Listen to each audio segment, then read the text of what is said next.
Hello there, everybody. Yep, I'm down in my office down here at church to bring to you today's edition of Testy Tuesday. Testy Tuesday, when I just find out how much you know about the Bible.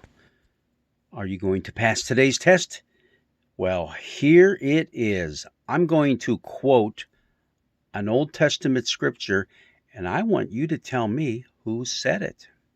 Are you ready? Say to those who are of a fearful heart, be strong, do not fear. Here is your God. He will come with vengeance, with terrible recompense. He will come and save you. Who said such a thing in the Old Testament? Here's your choices. Was it Isaiah? Was it Jeremiah? Was it Ezekiel? Or was it Josh Allen? Some of you might be saying right now, who's Josh Allen? If you're a Buffalo Bills follower, you will know that that's the Buffalo Bills quarterback. Did he say these words? Behold, I come with vengeance and recompense. The answer is, it was the prophet Isaiah. Yep, Isaiah penned those words right in the midst of the people going through a very, very difficult time. They were under attack. The world seemed to be falling down around them.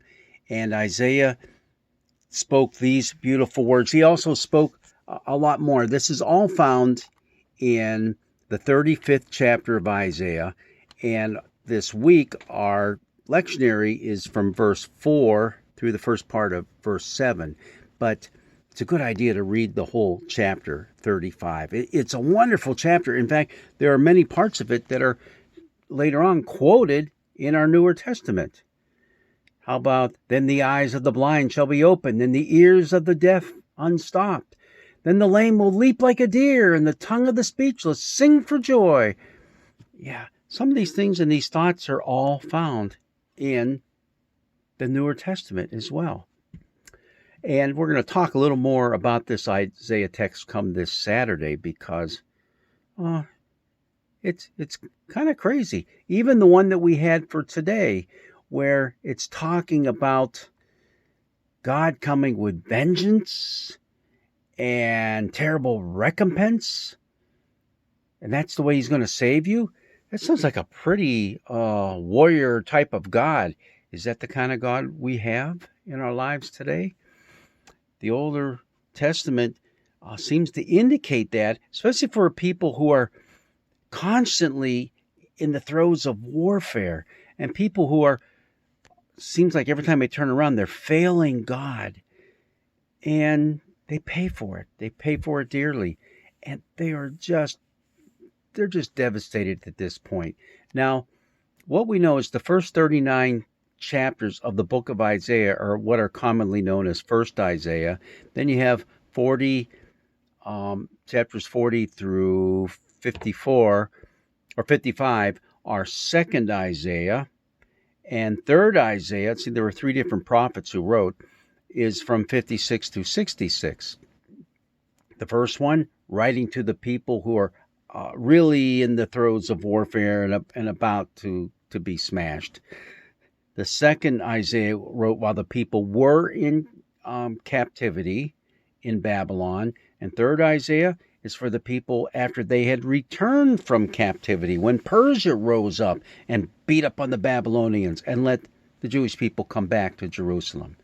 Now, our passage today sounds an awful lot like what second Isaiah would have said during his time of writing.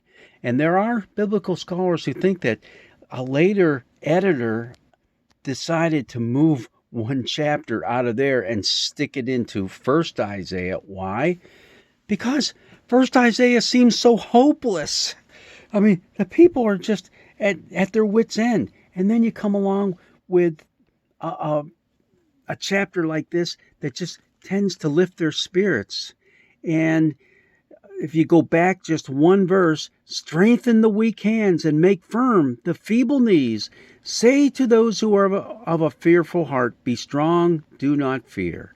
And then we go on with, here is your God. He will come with vengeance, with terrible recompense. He will come and save you.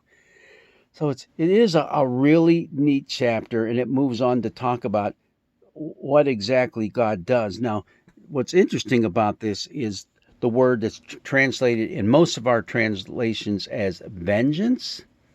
Really, in the Hebrew, when you think of vengeance, what do you think? Man, I'm getting even with them, and I'm going to lay down the hammer. Well, that's rough justice. The word vengeance in the Hebrew actually carries the connotation of restorative justice. Oh, justice will be served, and there will be consequences that have to be paid by the offending party, but it all leads to restoration, a restorative type of justice. A little bit different than we often think of with the word vengeance. So keep that in mind whenever you read that in the Older Testament. And also, when it talks about he'll come with terrible recompense, well, again, that's something that we need to take a good second look at, because that word terrible recompense really is not the best translation. It would be better translated as response. He's going to come with a response that you're going to see and everybody's going to see, but God will come. He's coming. He won't just let this slip by. He will respond to your pleas for help. So this whole chapter, and especially the verses that we look at this week, all deal with keep your hopes up. Keep your faith and trust in Yahweh. He will come and he will save. All right, I know this was kind of a tough one, because you read a passage like that, it could have been any of the big three, Isaiah, Jeremiah, or Ezekiel.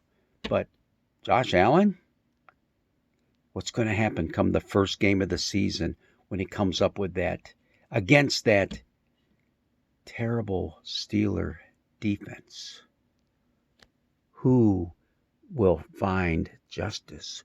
Who will wreak vengeance on who? We're going to have to see in just 2 weeks. God's blessings be with you.